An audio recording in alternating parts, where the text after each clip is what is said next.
Pues gracias por venir también esta mañana. Hoy me gustaría hablar sobre estilos educativos e interiorización de la imagen de Dios, que son dos temas que aparentemente no tienen nada que ver. Quizás quedará un poquitín más claro al final de la clase, que sí que tiene que ver. Empezamos hablando de qué son los estilos educativos. Serían los distintos modos en los que cada uno de nosotros intenta inculcar en el otro aquellas ideas, comportamientos, actitudes y valores que creen que son los correctos. Pueden ser muy variados, prácticamente se puede decir que son tan variados como personas, y a veces en su planteamiento pueden ser incluso opuestos. Por ejemplo, yo veo a un chico que está haciendo una cosa mal y rápidamente voy, se lo hago ver, le riño y le castigo. Otra persona, por el contrario, puede pensar que lo más correcto en estos casos es dejarle actuar para que él mismo se dé cuenta de que está haciendo las cosas mal y, al darse cuenta de las consecuencias, rectifique. Son dos modos distintos, uno más activo, otro que sabe esperar más, pero en principio los dos pueden ser válidos. Hay formas de estudiar los estilos formativos a la hora de dar formación cristiana. Pues si los hay, yo no los conozco y no deben estar muy desarrollados.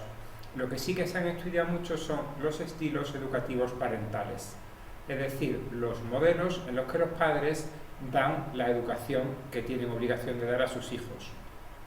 Y en ese sentido se pueden establecer como distintos ítems, y la formación adecuada estaría en el medio de dos extremos. Por ejemplo, en lo que se refiere a reglas y a castigos, pues se puede caer en un extremo por exceso, que sería la rigidez, todo demasiado estandarizado, protocolizado, y el defecto, que sería la permisividad. Entre uno y otro tendría que haber unas reglas, pero que sean flexibles, unas normas, pero que acepten una cierta adaptación a las circunstancias. Lo mismo con la vigilancia, entre el control, que no suelta al chico y que está todo el tiempo encima de él, y la dejadez del que haga lo que haga el niño, pues no sé dónde está, estaría una atención necesaria para todos. Igual podemos decir entre lo que se refiere a la protección, entre la hiperprotección, tener al niño entre algodones, ay, que no vaya aquí, que no se vaya a perder, que no se aleje mucho en el parque, que yo quiero estar viéndolo, que si se cae le cuido, que si tiene un problema con los compañeros del colegio voy yo a solucionárselo con los profesores. Entre eso y el abandono, que pase lo que pase, no le voy a hacer caso, en medio estaría un cuidado. El respeto a la alteridad, que en su defecto tendría dos extremos. Por un lado estaría que no respetar como el chico es, porque se rechaza directamente, pero también sería no respetar la alteridad, la invasión, el intentar que el otro sea como yo. Por otra parte, el extremo opuesto de la aceptación excesivamente incondicional sería la indiferencia. Me da igual que tú seas bueno o malo, que no voy a hacer nada. Y en el medio encontraríamos la aceptación. Es necesario implicarse afectivamente en la formación, no ser simplemente modelos de piedra inaccesibles, pero sin caer en la sobreprotección, en el dar tanto cariño que esa persona se vuelve dependiente de nosotros, y por otro lado, la frialdad, el dar sencillamente criterios, conductas o informaciones, pero sin acompañarla de un componente también emotivo. Con respecto a la disponibilidad, entre no estar disponible para nada, porque estoy muy ocupado, transmite el mensaje que no me importas, y la invasión, estar todo el día, bueno, cuéntame algo, no me dices nada, cuéntame más cosas, no me estarás ocultando algo, y la proximidad, que estaría en medio. Comunicación, es importante que haya comunicación en la labor de formación. Sin caer, aquí también el defecto puede ser doble. Por un lado, el silencio, no hay comunicación en absoluto, o la imposición, que se diferencia en una palabra. En el silencio no se habla, en la imposición se dice esto y ya está, no hay diálogo. Y el extremo por exceso sería un coloquio que nunca llega a conclusiones, pues que hay que ejercitar también la autoridad. Y los jóvenes especialmente necesitan tener modelos más o menos claros, necesitan saber qué es lo bueno y qué es lo malo. Y en cuanto a la exigencia, podemos decir que los extremos serían una hiperexigencia o la negligencia, que no pone metas altas, de manera que el chico se queda tal y como está. En medio estaría una exigencia proporcionada. Pues bien, con respecto, seguimos todavía con los estilos educativos parentales, pero vamos a dar un salto.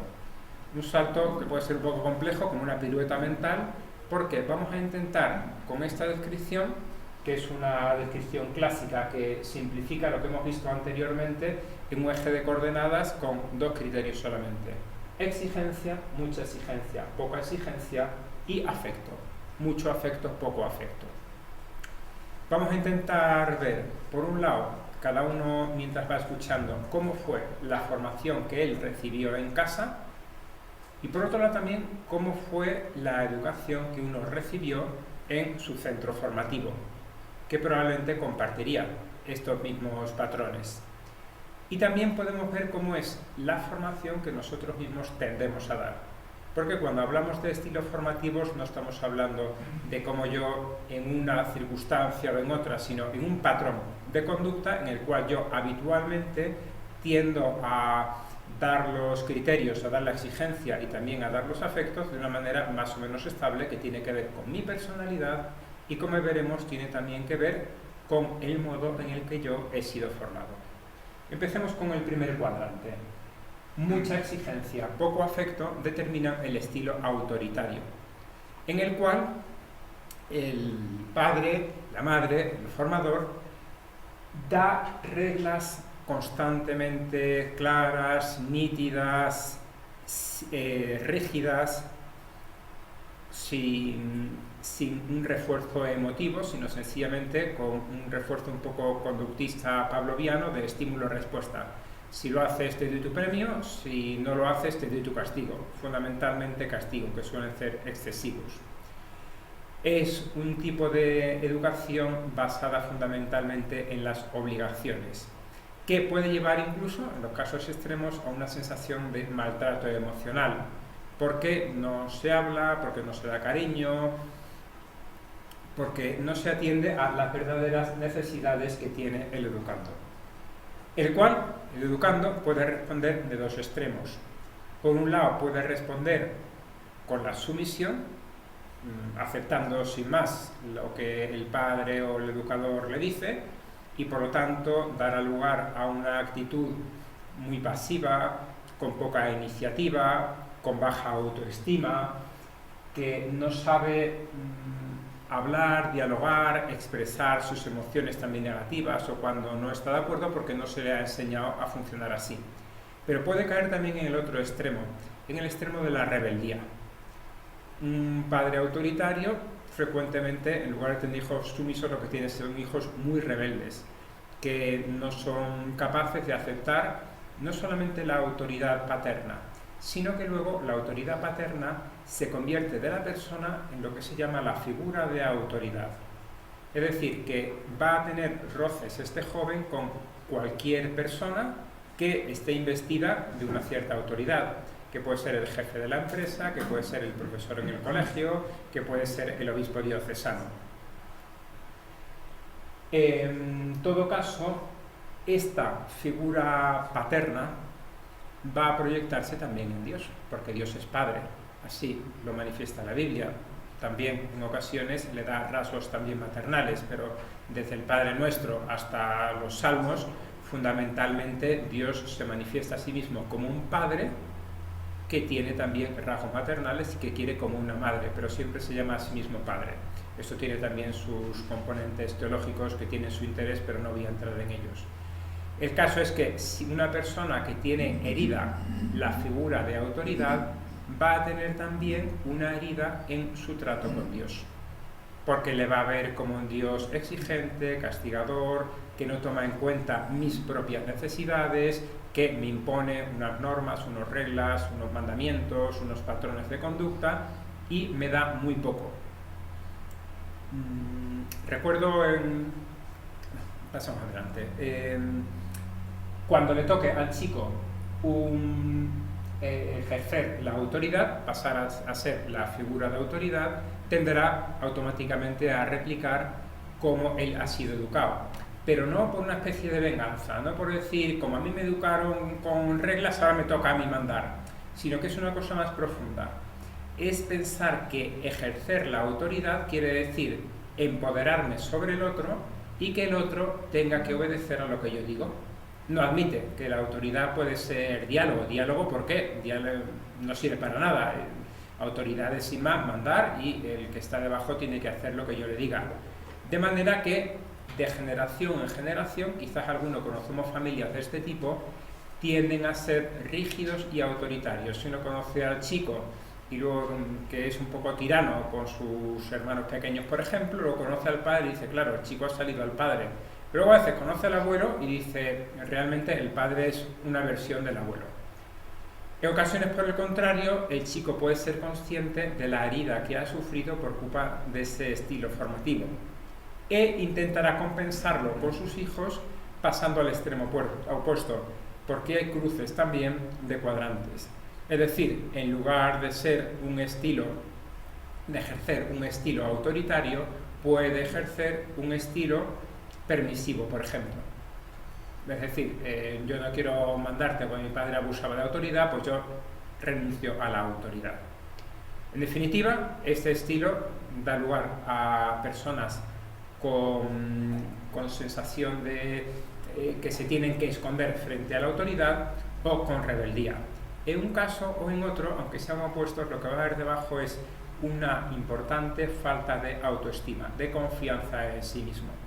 Porque no le han dicho que es valioso, porque no le han demostrado que su opinión cuenta. Pasamos al siguiente estilo educativo, que sería el estilo negligente, que es cuando hay poco afecto y poca exigencia. Este estilo es el más dañino que hay para un joven y luego cuando pasa a adulto. Se trata de personas que habitualmente por motivos meramente pragmáticos no dedican tiempo, cariño a sus hijos, que les dejan funcionar. Esto puede ser porque es una familia rota, por ejemplo, y el chico vive con uno de los padres que tiene que hacerse cargo con el mantenimiento de la familia y por lo tanto físicamente no hay un padre, o bien pueden ser padres incluso buenos cristianos de misa dominical, pero que no saben implicarse con los hijos porque son muy fríos, porque tienen trabajos que les hacen llegar tarde hasta el final de la jornada y cansados y les faltan las habilidades para dar al chico lo que necesita. Suelen poner muy poquitas reglas y un nivel muy bajito de comportamiento, por debajo del cual, aunque lleguen con problemas, aunque busquen el cariño, no van a ser capaces de darlo. Hay poca comunicación, hay poco diálogo, lo más que hay es, papá, ¿ha hecho esto? Pues, sí, pues ya está, pero no tiene importancia. ¿Qué pasa? Que cuando un chico nota que su padre no le da importancia, no digamos ya, cuando nota que le maltrata de manera activa, el chico, si es pequeño, no es capaz de decir mi padre se está comportando mal conmigo, sino que de alguna manera lo que interioriza es que la culpa es suya, porque ha hecho algo mal. Si el padre le riñe, le castiga en exceso, que es indigno, porque es mucho más importante el trabajo de mi padre, o su partido de televisión, o salir con sus amigos, o estar durmiendo la siesta. Todo eso es más importante que yo. Si yo valgo menos que una siesta o un partido de fútbol, quiere decir que yo valgo muy poco. Serán, por tanto, chicos que interiorizan que tienen muy poquito valor y que tenderán a pasar, por tanto, inadvertidos, a no valorar sus propios éxitos. Recuerdo en una ocasión un adolescente que tenía este problema, que estaba en su tercer año de carrera universitaria, había sacado muy malos resultados en los dos primeros y en el tercero no fue bien del todo, pero sacó la mitad de las asignaturas. Así que le dije, bueno, pues enhorabuena, porque ha sido un resultado claramente mejor. Y dijo, no tiene mérito. Hombre, no tiene mérito, yo creo que sí, porque comparado con los otros semestres no es perfecto, pero ha conseguido algo. Y dice, no estudié. Bueno, cuando no estudiaste fueron los 2 años anteriores. Ahora sí has estudiado y por eso lo has sacado. Total, que rascando un poco nos dimos cuenta de que el chico tendía a despreciar todos sus méritos, porque es así como había interiorizado a través de sus padres. Claro, alguien que no se da la enhorabuena, alguien que no dice, bien, he conseguido esto, le va a faltar el principal motor para seguir adelante y para sacar la otra mitad de las asignaturas. Si no tiene mérito sacar, si no soy yo el que me doy la enhorabuena, difícilmente voy a conseguir metas grandes. Esta figura autoridad se proyecta también hacia Dios. Un Dios negligente es un Dios que nos escupe a la tierra y luego tiene tantas cosas que hacer gobernando los astros y el universo que a mí no me va a prestar atención. Cuando él pase a ser formador, tenderá a replicar el patrón de conducta que ha recibido, porque no sabe preocuparse tampoco de sus formandos, de sus hijos, de las personas que tengan a su cargo. O bien, puede ser, al igual que vimos en el caso anterior, consciente de la herida que tiene y pasar al estilo, como mi padre me dejaba hacer todo y mi vida fue un desastre, pues paso a un estilo autoritario, voy a dar reglas muy firmes a mi hijo para que tenga un camino y para que tenga una exigencia y llegue lejos, o voy a pasar a un estilo permisivo, le voy a dar muchísimo cariño pero tampoco sé exigir. Y pasamos por tanto al estilo permisivo. El estilo permisivo, que quizás sea hoy el más frecuente en nuestra sociedad del bienestar, del consumo, en el que las familias son más pequeñas y su nivel socioeconómico habitualmente es más alto que el de unas generaciones atrás, pero ojo, porque este puede ser el estilo formativo más frecuente en las familias, pero puede ser también el estilo más frecuente en las distintas educaciones, en las distintas instituciones educativas. Un colegio, una casa de formación, un seminario. En este caso sí que hay implicación afectiva, sí que hay preocupación por el hijo, sí que hay diálogo, pero se suele caer en ese excesivo diálogo que hemos dicho antes, que tiene que concluir en que, vale, vamos a negociar las reglas, pero al final hay que poner unas reglas y el que las tiene que poner es, el que tiene que tener la última palabra es el que tiene autoridad.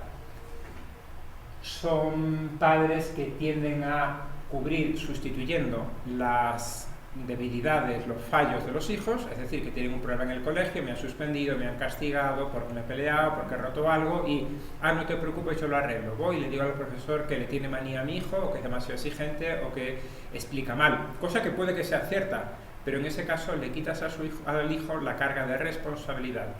Es decir, vale que el profesor es así, pero los otros 20 alumnos de la clase sí que han sacado notas adecuadas. Le estás diciendo que yo te voy a solucionar todos los problemas. Hay excesiva flexibilidad. Son los padres que cuando el niño hace algo malo le castigan, pero luego le va llorando, mamá, no volveré a hacerlo. Ay, qué penita me da el niño, pues te perdono. Y si lo vuelve a hacer, se replica otra vez el patrón. Recuerdo cuando estaba empezando a trabajar en el departamento de psiquiatría, yo quería especializarme en psiquiatría de la infancia y la adolescencia, así que fui a trabajar durante unos meses en ese servicio del hospital y al llegar la psicóloga que me recibió me dijo, mira, aquí no tratamos niños, aquí tratamos padres. Y dije, bueno, entonces me he equivocado de ventanilla, paso a la siguiente puerta. Y dice, no, estás en psiquiatría infantil, pero nosotros fundamentalmente nos dedicamos a enseñar a los padres a poner límites a sus hijos y a ser coherentes con esos límites que han puesto, con una cierta flexibilidad, pero también con coherencia, de manera que si el niño ha hecho algo mal y yo le he castigado y el niño me llora, el niño sigue castigado porque si no, no aprende, si es un niño pequeño especialmente. Y si el niño entra en escalada de, pues entonces no respiro, entonces lloro, entonces y la madre entonces se conmueve, le estás enseñando al niño a hacer chantaje emocional. Es decir, a que va a llorar cada vez más. Y si llega un momento en el que llorando mucho no llegas, entonces va a empezar a patear el suelo o a pegar puños a la pared o a romper cosas en su habitación, porque sabe que al final tú tienes un límite. Ya digo, con flexibilidad, pero hay que mantenerse también coherentes con los límites que uno ha puesto. Si no, ¿cómo va a salir el niño? Pues va a salir un pequeño antisocial, un psicópata, alguien que no tiene reglas, que no tiene sentimientos de culpa, que primero en casa, pero después en la sociedad, no va a ser capaz de respetar los límites que le son puestos. Y no va a tener siempre una mamá dispuesta a arreglar los problemas. En la universidad, la mamá puede ir a protestar al profesor, que el profesor le va a pegar un portazo. con el jefe de la empresa. Si el niño sigue teniendo problemas, no va a ser la madre quien se lo resuelva. De manera que se crían estos niños en la irresponsabilidad, en la falta de normas, de límites y en la no exigencia. Por tanto, van a tender a ser unos inadaptados, con un exceso de autoestima, pero que va a ser como un globo. En esa autoestima del narcisista, por ejemplo, lo que hay no son logros, lo que no es valor, lo que hay dentro de ese globo es puramente aire. De manera que se pincha a partir de un problema que no son capaces porque no han sido capacitados para arreglarlo y el chico se hunde. ¿Cómo es visto Dios? Dios es visto como un ser bondadoso, no bueno, sino bondadoso, y que me va a salvar, haga lo que haga, porque total, al final Dios es bueno y quiere que todos lo salvemos, cosa que es cierta, pero también es cierto que Dios es justo, y que Dios, decía San Agustín, que te creó sin ti, no te salvará sin ti. Es decir, estas personas lo que exigen a Dios es, me tienes que salvar sin necesidad de mi conversión. Cuando les toca replicar el patrón de formador, generalmente seguirán siendo padres permisivos, o bien se darán cuenta del daño recibido por una actitud permisiva por parte de los padres y podrán caer con facilidad en el patrón hiperexigente que hemos visto al principio. Yo recuerdo unos padres cuando era más joven y trabajaba con chicos pequeños que me parecía que estaba educando demasiado permisivamente a sus hijos. Y hablando con él, intentando hacérselo ver, él me dijo, mire, pare, porque yo me he criado a mí mismo prácticamente. Empecé desde muy bajo y fui poquito a poco creciendo a través de los reveses de la vida, de las dificultades, aprendí a trabajar y fui poquito a poco escalando en la empresa y ahora era el manager de una empresa bastante importante.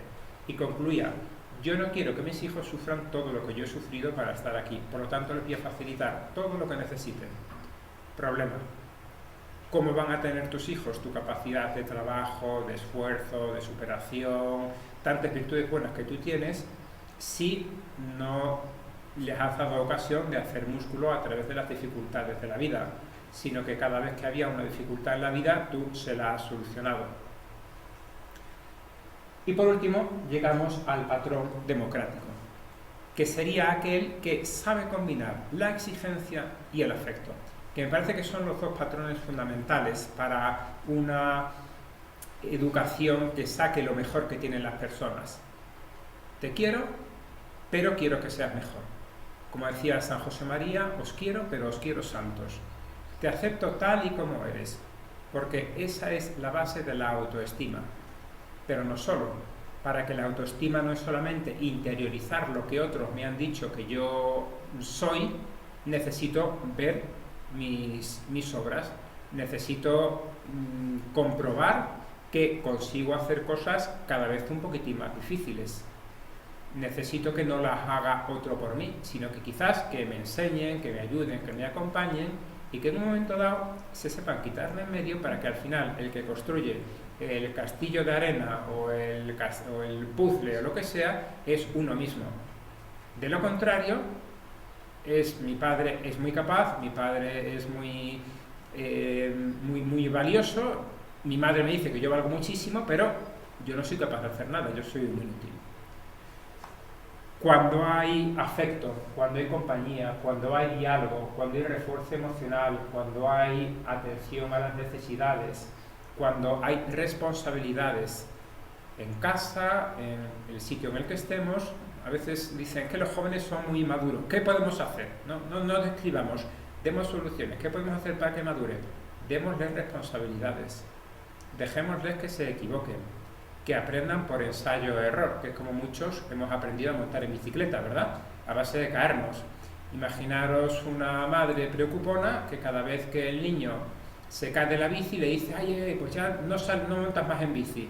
O puedes montar en bici, pero siempre conmigo agarrándote la bicicleta para que no te desequilibres y te caigas. Pues en ese caso no aprenderían a montar en bici. A la vez, claro, hay que escarmentar también en cabeza ajena. Pero, ya digo, combinando ambas cosas. Con castigos flexibles, sabiendo que no todas las normas tienen el mismo nivel de importancia. que una cosa es decirte, en esta casa no entras bebido, y si entras bebido vas a tener un castigo serio y el próximo fin de semana no sales, que te has retrasado media hora porque perdiste el autobús, porque te retrasaste 5 o 10 minutos en una conversación. Un estilo autoritario rígido, le da igual que tú hayas llegado tarde 10 minutos o una hora. El castigo es que la hora de llegada es las 11. Un estilo flexible sale a decir, la norma es a las 11, pero es que tengo fiesta de graduación y a las 11 van a estar sacando el postre. Me voy a perder la fiesta y lo que es peor, voy a quedar muy mal delante de mis amigos. Pues los padres saben decir, bueno, hoy y solo hoy te dejo que llegues un poco más tarde, pero a la vez te espero. Y si esa espera es una vigilancia, que el chico no se vea al padre en el sillón o a la madre en vela, sino que están en su habitación despiertos, pero saben, digamos, mortificar un poco la curiosidad para que el chico se sienta valioso, se sienta que le respetan la intimidad. El chico que ha sido educado en este estilo democrático es un chico que se da cuenta de que vale, que su opinión, que su intimidad, que sus capacidades son valoradas y por lo tanto crece en una autoestima que sí que es sólida, sí que sabe que vale y aprende a manejarse tanto en cooperación con los demás como en autonomía porque tiene confianza en sí mismo. ¿Cómo ver a Dios? Pues ve a un Dios que a la vez es cercano, pero también me deja hacer y que me pide cuentas de aquello que he hecho. Y cuando le toque asumir el papel de formador, no tendrá duda. Dirá, yo quiero ser tan buen educador como mi padre fue conmigo.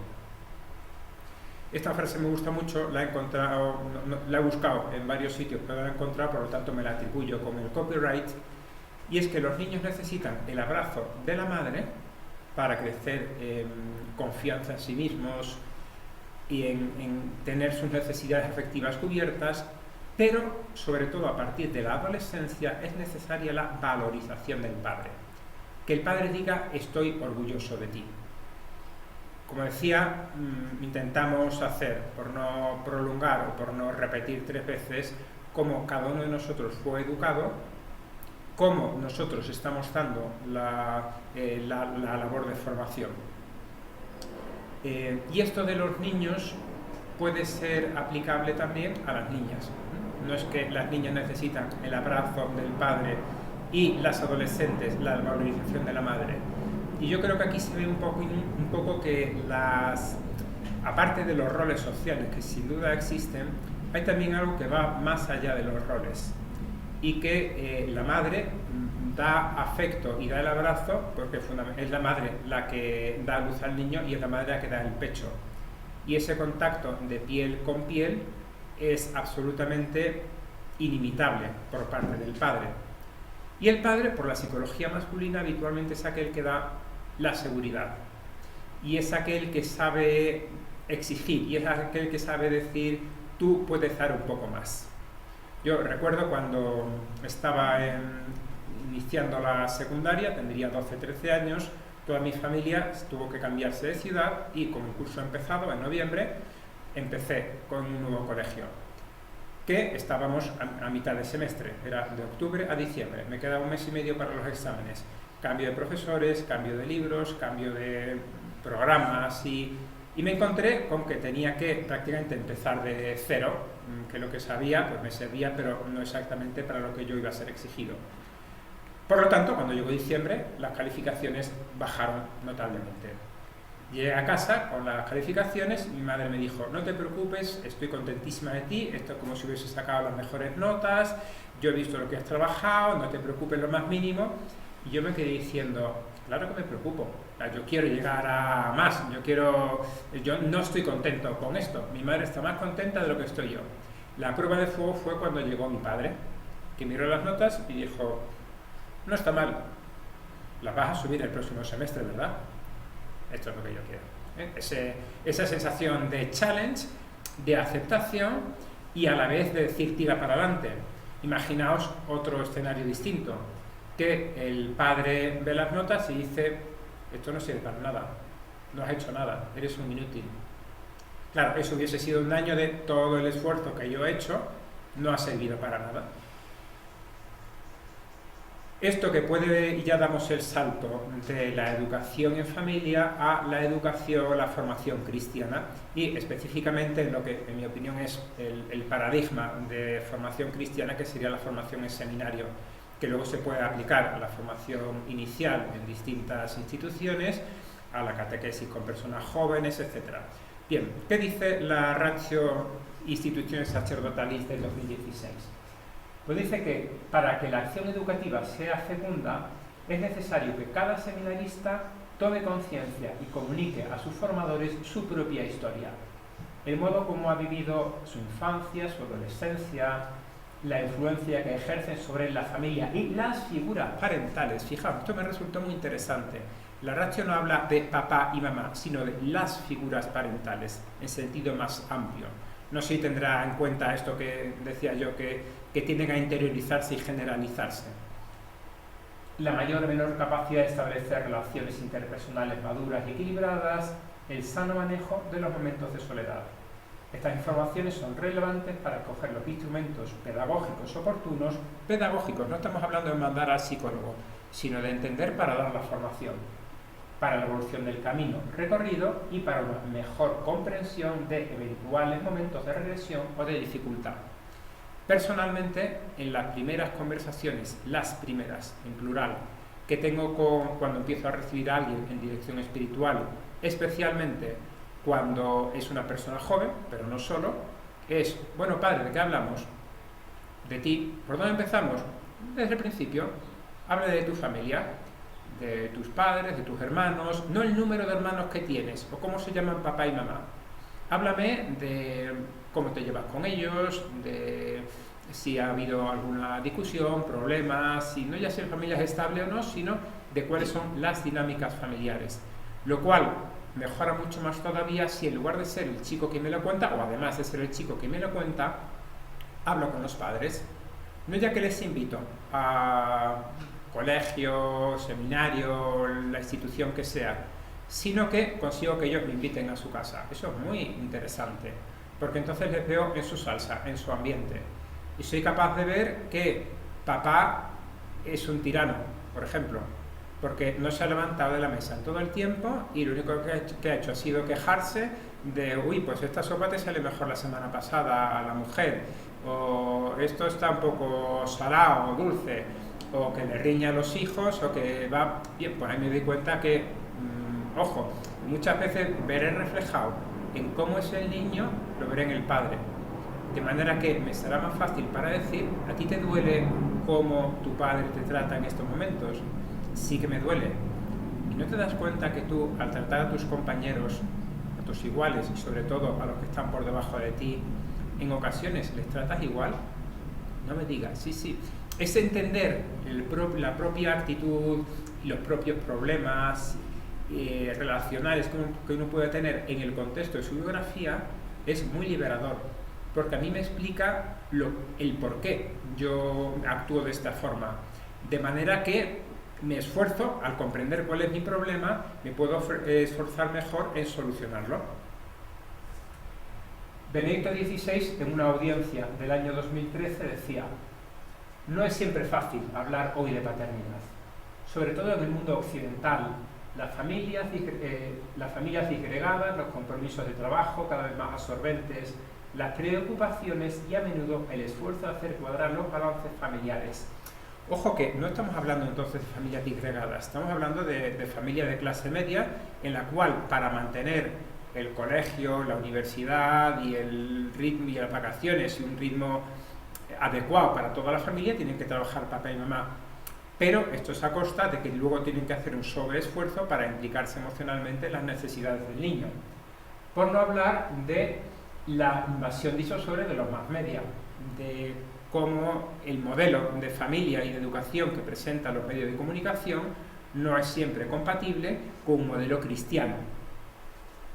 Son algunos de los muchos factores que pueden impedir una serena y constructiva relación entre padres e hijos. La comunicación es a veces difícil, la confianza disminuye y la relación con la figura paterna, nuevamente, puede volverse problemática. Y entonces también se hace problemático imaginar a Dios como un padre, al no tener modelos adecuados de referencia. Para quien ha tenido la experiencia de un padre demasiado autoritario e inflexible, o indiferente y poco afectuoso, o incluso ausente, no es fácil pensar con serenidad en Dios como Padre y abandonarse a Él con confianza. No sé si Benedicto XVI habrá estudiado algo sobre los estilos parentales que hemos dicho antes.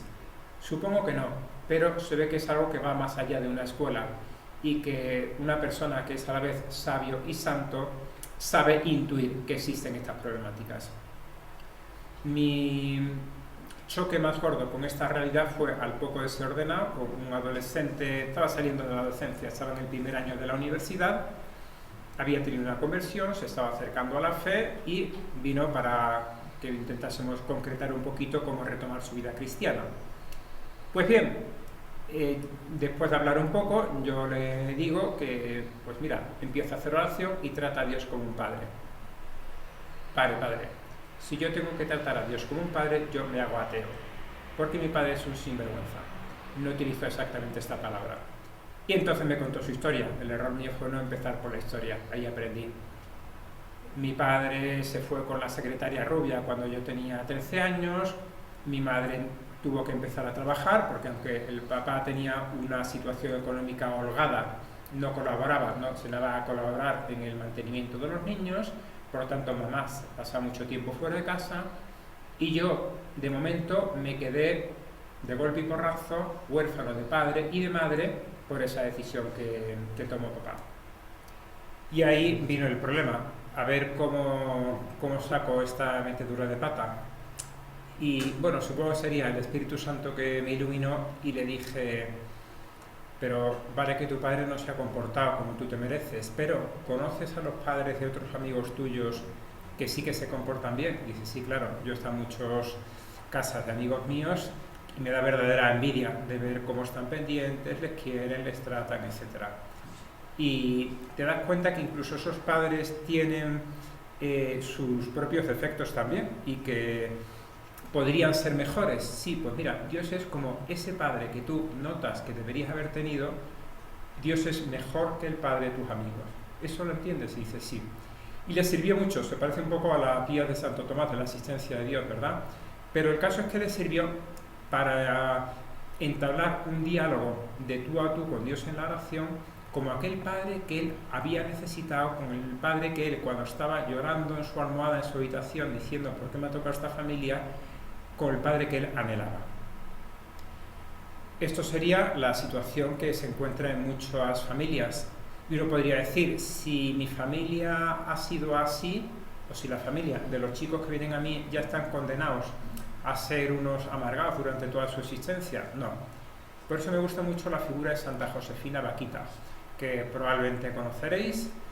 Fue robada de su casa cuando tenía 6-8 años en Sudán del Sur, vendida de un dueño a otro, cada cual más cruel, abusada física e incluso sexualmente, hasta que en su adolescencia es comprada por un diplomático italiano que le lleva al norte de Italia y allí empieza a tener su verdadera vida, donde es valorada, donde es querida, donde es atendida, donde entra en relación con las monjas canosianas, descubre su vocación y llega a la santidad. Esa es la historia para niños, pero no es la historia real, porque a mí me quedó la duda cuando escuchaba la historia de las biografías que había escuchado, que no me cuadraba, que cuento feliz, que debía haber esa infancia, esa adolescencia tan dura, debía haber dejado importantes secuelas. Y me pillé 3 biografías a las que accedí en la universidad. La primera era una geografía, por tanto fuera. La segunda, todo maravilloso, sanada, curada, fuera. La tercera sí que me interesó, porque decía, cuando Santa Josefina Baquita, la Madre Superiora, ya con 50 años que tenía la santa, le decía, cuenta tu historia a las chicas de la catequesis, que le va a servir mucho. No, madre, no quiero porque lo paso muy mal. Cuéntalo por obediencia. Bueno, por voto de obediencia, para eso me metí a monja, no me queda más remedio. Hice la biografía, no era capaz de contar y recontar su historia sin derramar abundantes lágrimas. Y eso sí que me lo creo. Que la herida seguía abierta, que la herida seguía sangrando de vez en cuando, que probablemente tendría pesadillas y flashbacks y momentos de ánimo bajo, que consiguió superar, llegar a un don de sí completo a Dios y a los demás y tener una vida verdaderamente feliz con esa herida, con esas cicatrices que le habían quedado. Estamos condicionados sin duda todos por nuestra biografía, por nuestra educación, pero a la vez no estamos totalmente determinados a que ya voy a ser infeliz, a que yo voy a ser egocéntrico, a que yo no voy a ser digno de servir un camino vocacional, matrimonial, etc. Y en esto nos puede ayudar también la imagen de Dios. El Papa Francisco, en la exhortación apostólica Christus Vivit a los jóvenes, les dice: quizá la experiencia de paternidad que has tenido no sea la mejor. Tu padre de la tierra quizá fue lejano y ausente, o por el contrario dominante y absorbente. Define, ¿verdad?, los estilos educativos que hemos dicho. O sencillamente no fue el padre que necesitabas, no lo sé. Pero lo que puedo decirte con seguridad es que puedes arrojarte seguro en los brazos de tu Padre Divino, de ese Dios que te dio la vida, que te la da a cada momento. Él te sostendrá con firmeza y al mismo tiempo sentirás que Él respeta hasta el fondo tu libertad. Dios vive en el estilo democrático que hemos dicho antes. ¿Y ahora qué podemos hacer nosotros? Formadores, sacerdotes, laicos, profesores de colegio, con las personas que se confían a nosotros. Vale la descripción, pero ¿en positivo podemos hacer algo? Pues sí, tendremos otra clase sobre acompañamiento en las heridas psicológicas y biográficas, pero ahora vamos a ver la figura del propio formador para sanar esa imagen herida de la figura paternal. Y podemos partir de San José, la paternidad espiritual de San José, que no es paternidad biológica, pero que es verdadera paternidad. Si la paternidad humana se caracteriza por ser afectuosa, por ser exigente, por escuchar y por respetar al otro, la paternidad espiritual debe tener también estas características. Pero además tiene algunas que son específicas. La paternidad espiritual en general y la sacerdotal en concreto tiene que tener en cuenta en primer lugar que es espiritual en sus objetivos, en sus metas, en su trato con las personas, especialmente con las personas jóvenes. De vez en cuando me llegan sacerdotes que me preguntan: oiga, noto que los jóvenes de la parroquia, de familias difíciles con estas heridas de las que hemos hablado, entablan conmigo una relación de confianza en la que yo veo que están buscando al padre que les ha faltado. ¿Qué hago? Porque a mí me da mucho miedo, y más todavía si son menores.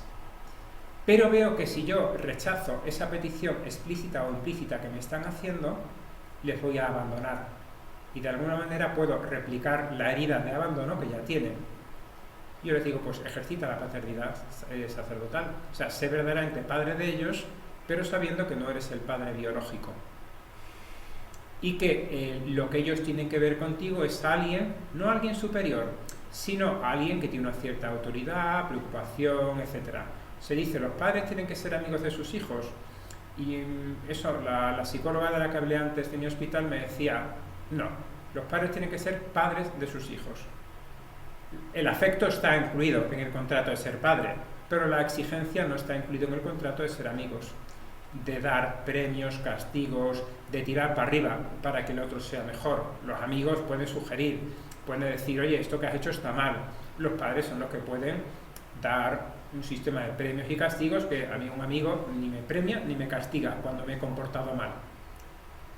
Paternidad, por tanto, espiritual, sin caer tampoco en el otro extremo del cura que para ganarse a los chicos se hace uno más de ellos y está en sus juegos, en sus conversaciones un poco diálogo, chiste un poco soez, o que al final acaban diciendo muchos jóvenes, pero si yo amigos ya tengo, de mi edad con los que me lo pasa muy bien.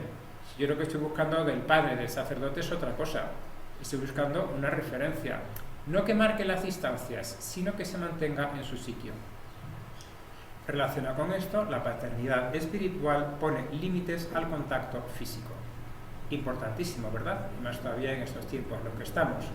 La mujer del César no solo tiene que ser honesta, sino que tiene que parecerlo. Y por eso, cuestiones que se puedan malinterpretar o simplemente que puedan hacer parecer que la paternidad es algo más que una paternidad espiritual, no son buenas. En el caso de los sacerdotes, es la ocasión de ofrecerles un patrón de masculinidad sano. Porque muchas veces los chicos que han sufrido estas heridas pueden pasar de rechazar al padre, que es alcohólico, que es violento, que es negligente, que se preocupa más del trabajo y del fútbol que de las necesidades, que no sabe expresar afecto, puede pasar de rechazo a mi papá, a rechazo la figura paternal, a rechazo todo lo que tiene que ver con esa figura, incluido la paternidad. Y en la época adolescente, en la cual hay tantas crisis de identidad, en la cual el chaval está construyendo la identidad, puede decir, si esto es ser varón, yo inconscientemente yo no quiero ser varón.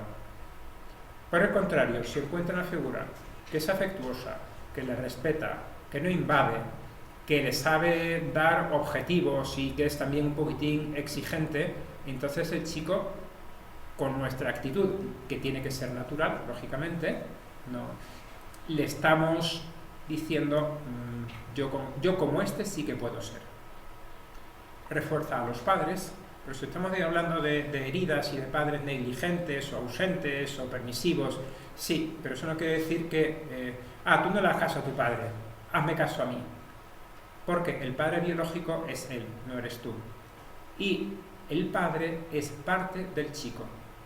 Si el chico rechaza a su padre, está rechazando una parte de sí, aunque no lo sepa. Y por lo tanto tendrá esa herida de no aceptarse plenamente así o de no sentirse en el contexto de una biografía, de una historia, de una biografía que va más allá de la persona, que va de la familia. Y por lo tanto va a tener un déficit de identidad importante. Por lo tanto, habrá que, sin negar la evidencia, pero sí que habrá muchas veces que justificar. Mira, tu padre fue así, lo hizo mal, pero tendrás que buscar las cosas positivas que sí que ha tenido, el cariño que sí que te ha dado. O incluso, aunque ya no esté y no haya forma de recuperar el contacto, que perdone. El perdón, ya lo veremos más adelante, es importante en un proceso de sanación, pero tiene que salir del propio individuo, tiene que ser él quien lo descubra. Y una vez que lo ha descubierto y lo ha aceptado, es tremendamente sanador. Busca el bien del otro por encima del propio.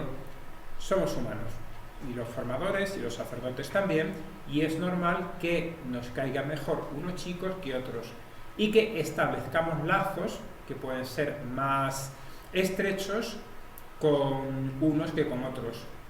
Pero lo que tenemos que buscar es el bien de los demás.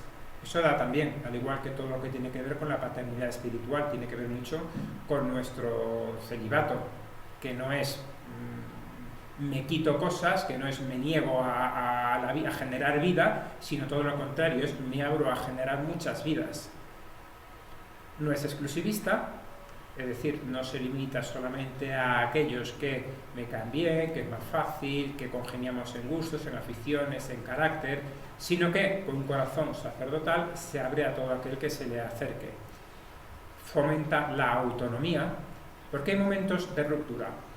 Hay momentos en los que uno lo ha hecho tan bien que el chico tiene la capacidad de elegir y elige cambiar de acompañante o elige seguir otro camino, pero con la ilusión que había este chico al que he acompañado para que, y yo estoy convencido de que tiene vocación, y él dice que no y se va. ¿Qué hago?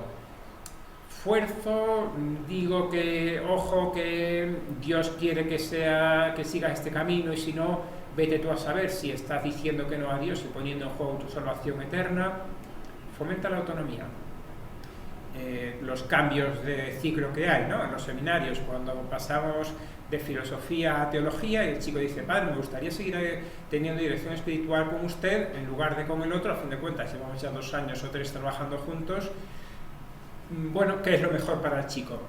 Porque a cada uno de nosotros supone también una cierta inyección narcisista de las buenas, es decir, oye, si este chico me lo dice y efectivamente le ha ayudado, me sentiría casi empujado a decir, sí, seguimos hablando y ya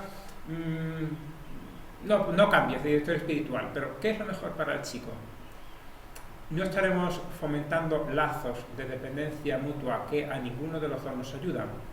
Fijaos lo que dice el Papa Francisco en la Patris Corde. Un padre, San José, que es consciente de que completa su acción educativa y de que vive plenamente su paternidad solo cuando se ha hecho inútil. Cuando ve que el hijo ha logrado ser autónomo y camina solo por los senderos de la vida. Cuando se pone en la situación de José, que siempre supo que el niño no era suyo. No somos los dueños de las almas que se nos acercaban, sino que simplemente había sido confiado a su cuidado. En cierto sentido, todos nos encontramos en la condición de José, sombra del único Padre Celestial. Esto es paternidad espiritual, ¿verdad? ¿Cuál es el momento más bonito y a la vez más duro para unos padres de familia? Pues cuando el hijo se va. Cuando dice, me habéis educado tan bien que voy a formar una nueva familia. Y los padres se quedan orgullosos, por un lado, de que el chico se va y a la vez dolidos porque el chico se va. Recuerdo un compañero de la universidad que me decía que después de la homilía de una misa, de unas bodas, la madre del chico se fue a echarle una regañina en la sacristía, muy enojada. Y le decía, ¿qué es esto que ha dicho? ¿Lo que he dicho? ¿Se me ha escapado alguna herejía? Sí. ¿De dónde ha sacado eso? De que el chico dejará a su padre y a su madre para irse con esta mujer. Señora, ¿lo prefieres del Antiguo o del Nuevo Testamento? Ojo, ¿no? Con estos padres que invaden a sus hijos, que se meten en la casa de sus hijos porque no son capaces de renunciar a esa paternidad, que no es que desaparezca, sino que entra en una nueva fase. No lo seamos tampoco nosotros en nuestra paternidad espiritual. Y por último, que respeta la tríada de la formación, que es, como yo llamo, a los 3 puntos que me parecen fundamentales para formar bien a las personas y en concreto a los jóvenes. En primer lugar, el modelo es Cristo. Y vale que a nosotros nos puede gustar que los chicos compartan con nosotros gustos, aficiones, que de vez en cuando incluso alguno incorpora algún gesto, forma de hablar, expresiones, etc. Ojo, paternidad espiritual, el modelo es Cristo. Segundo, el principal formador es el Espíritu Santo. No somos nuestras grandes ideas, ni siquiera aunque las hayamos visto en la oración.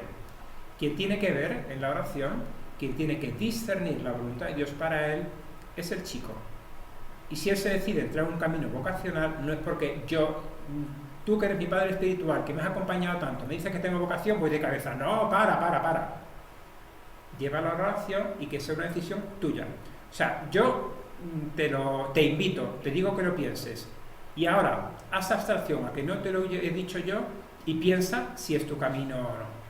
Esto es importante.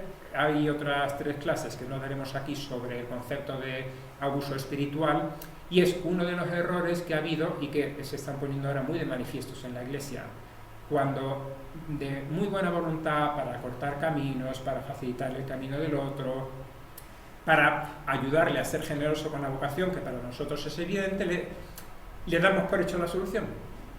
Y el chico entra sin discernir y a lo largo del recorrido vocacional, o a veces cuando ya está dentro, dice, pero si yo no tomé esta decisión, si yo no la pensé, yo no la recé, yo me fié del otro, que está muy bien, pero fui precipitadamente y no me di cuenta que tenía otras condiciones que ni siquiera a lo mejor el padre espiritual lo sabía y que en su momento no lo dije porque me fié ciegamente. Y tercero, Pastore Dado Vobis, Juan Pablo II, el mismo aspirante al sacerdocio es también protagonista necesario e insustituible de su formación. Toda formación, incluida la sacerdotal, por tanto, también vocación a otras instituciones, también vocaciones laicales, es en definitiva una autoformación. Nadie nos puede sustituir en la libertad responsable que tenemos cada uno como persona. Esto es importante también a la hora de tomar las decisiones formativas, horarios, reglas, etc. A veces nos podemos extrañar de que los chicos no asumen las reglas, no las hacen propias, no las interiorizan. Y claro, si es que las reglas se las han dado cuando llegaban por la puerta y les han dicho esto es lo que tienes que hacer. ¿Cómo quieres que las interioricen si no les has pedido su opinión? En un libro que me gusta mucho, Stephen Covey los 7 hábitos para ser gente altamente efectiva, dice: sin participación no hay compromiso. Destaque esta frase, subrayala, haga una señal al margen, póngale un asterisco: sin participación no hay compromiso. Dicho en positivo, si queremos que los jóvenes interioricen las reglas, las normas, etcétera, preguntémosles. Y hay una experiencia muy bonita de muchas casas de formación en las cuales, no inmediatamente porque no tienen experiencia, no tienen rodaje, pero después de 6 meses o al final del primer año, conversación 1 a 1 de esta de hacer balance. Oye, ¿qué te parecen las normas? De horarios, de salidas, de prácticas de piedad individuales o comunitarias. Di con confianza. Y especialmente tiene mayor valor cuando estos chicos están ya para dejar el camino formativo. Por ejemplo, porque ya han sido ordenados sacerdotes, por lo tanto no tienen nada que perder cuando dicen todo lo que piensan. Decir: oye, de estos 6, 8 años que has estado aquí, el tiempo que sea, ¿qué crees que podríamos mejorar? Y además que sea una escucha abierta, no decir: esto ya lo he intentado. Escucha abierta y dispuesta también al cambio. Lo que hemos dicho no quiere decir que el chico haya que dejarlo, sería un estilo permisivo, haz lo que te dé la gana. También dice San Juan Pablo II en Pastores Salvo Vobis que acoger esta acción del Espíritu Santo en su vida también implica acoger el chico las mediaciones humanas de las que se sirve el Espíritu Santo. Por eso, la acción de varios educadores resulta verdadera y plenamente eficaz solo si el futuro sacerdote ofrece su colaboración personal, convencida y cordial. San José María sintetizaba la labor formativa como hacer que el alma quiera, que le dé la gana cumplir la voluntad de Dios. Uno dice: bueno, si ha entrado aquí en el seminario es porque quiere hacer la voluntad de Dios. Sí, pero con todas las consecuencias, renunciando a aquello que no es compatible, ha verdaderamente interiorizado esa identidad. Un ejemplo es la conversación de Jesús con el joven rico, de cómo Jesús formaba verdaderamente en libertad. Jesús, cuando el chico le dice ¿qué tengo que hacer para alcanzar la vida eterna? Cumple los mandamientos, le da los mínimos, ya lo he hecho. Ahora que entonces Jesús cambia, parece que ya no va de maestro sino de amigo. Le miró con cariño, lo amó, es decir, se implica afectivamente. Y luego le sube bastante el nivel. Vende lo que quieres, dalo a los pobres, tendrás un tesoro en el cielo, luego ven y sígueme. ¿Qué hace el joven? Se va. ¿Qué hace Jesús? Se queda triste y deja que se vaya. Es decir, no va detrás de él para decirle: oye, espera, que no te lo tomes tan al pie de la letra, que haz como Zaqueo, que solamente vendió la mitad, con eso me conformo. Y tampoco le grita: oye, que estás poniendo en peligro tu salvación.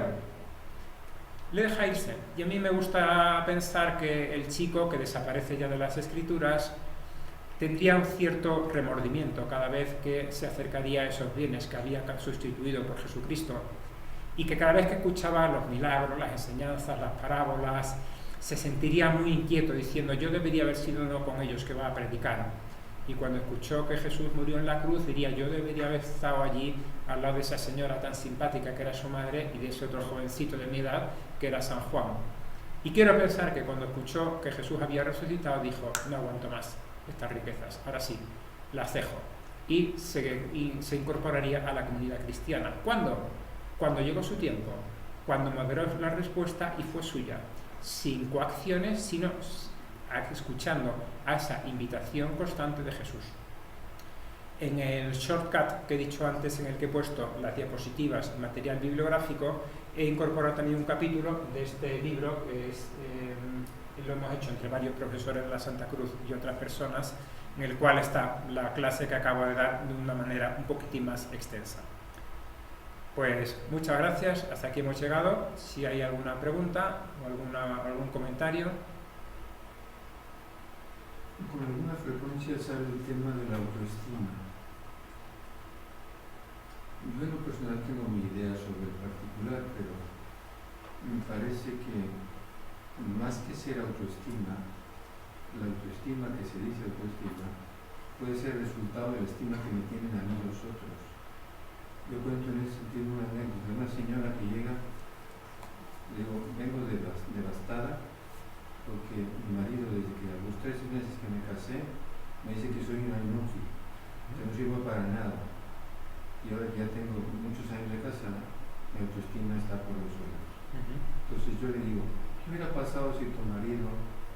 decirte que eres una inútil, te hubiera dicho que eres la mejor mujer del mundo, ¿cómo estaría tu autoestima? Por los cielos. Entonces, tu autoestima es el reflejo de la estima que le tiene tu pareja. No es tuya. Sí, correcto. Sí, de hecho, en cierto modo es lo que hemos dicho, que uno interioriza todo lo que le han dicho, y eso es normal, pero también hay gente que está en un ambiente adverso y tiene la suficiente fuerza interior como para decir, tú me dices que eres un inútil, pero yo tengo la fortaleza para rechazarte o para afianzarme. Es decir, que así como uno va interiorizando, también puede construir positivamente. ¿Cómo? A base de sus logros y a base de valorar sus logros y a base de superar esos pensamientos automáticos que pueden venir a veces, que si me lo dicen que tiene razón, no tiene ninguna razón. Para eso hace falta una cierta fortaleza interior, que en ocasiones, cuando las heridas son muy profundas, pasan también por acudir a un especialista, a un psicólogo que le ayude. Pero no es solamente autoestima, eso sería la autoestima del globo, tanto para expandir como para comprimir. El que mi autoestima depende absolutamente de lo que dicen los demás. Eso evidentemente no es sano.